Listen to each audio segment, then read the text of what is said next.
আজকে আমি বানাতে চলেছি পাও ডিম টোস্ট। কারণ বাবাই বানাতো, বাবার একটা কাজ পড়ে গেছে বলে বাবা চলে গেল।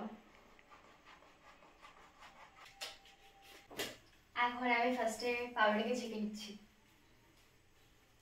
আমি নিজের কাজটা নিজে করে নিতে পারি, কারোর উপর নির্ভর করি না।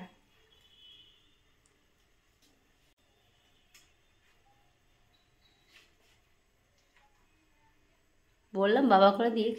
না, আমি নিজের কাজটা নিজে করে নিতে পারি।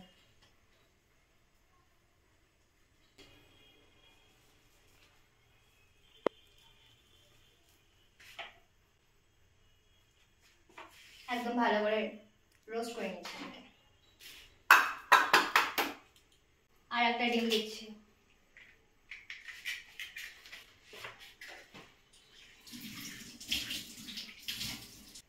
এবার দিচ্ছি লবণ।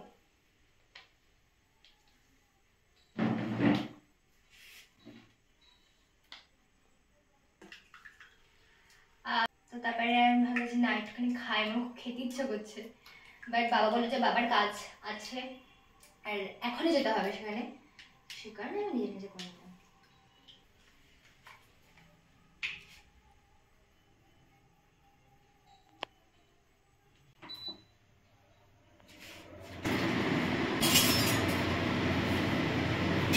এখন এই তেলটা গরম হবে, মানে কিছুটা গরম হবে, তারপরে ডিমটা দেবো। এই হাতাটা কেনা হয়েছে মেলা থেকে, তাও আমি বলেছিলাম বলে, তাহলে কিনছিলই না। আমার কথার দাম নেই, এটাই হচ্ছে আসল। তেলটা বেশি হয়ে গেছে বলে কিনে নিলাম এতটা মতো তেল।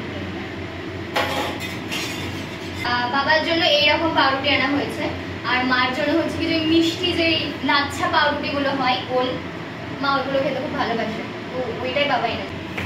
একদম ফ্লেমটা আস্তে দিয়ে দিয়েছি। এবার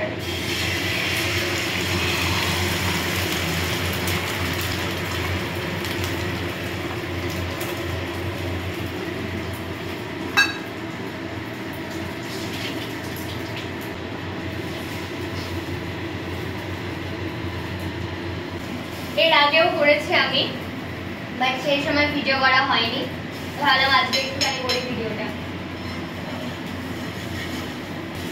ডিম টোস্ট খেতে কার কার ভালো লাগে অবশ্যই কমেন্ট করে জানি। আমার মা তো ভীষণ ভালো লাগে, মানে বাইরে গেলে ডিম টোস্ট মাস্ট। মা এখান থেকে ভাত খেয়ে গেলেও সে বাইরে খাবেই ডিম টোস্ট।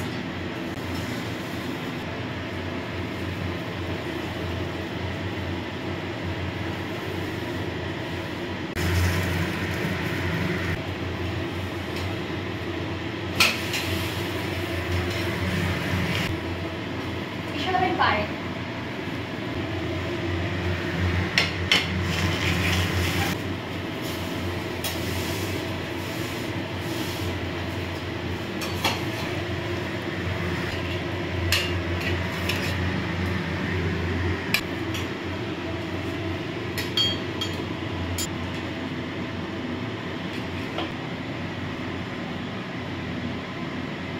সাজিয়ে রাখি, সাজিয়ে একদম রেডি।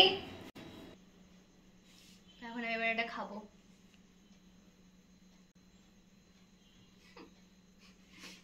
নিজের হাতের অভ্যাসটি ভালো লাগবে।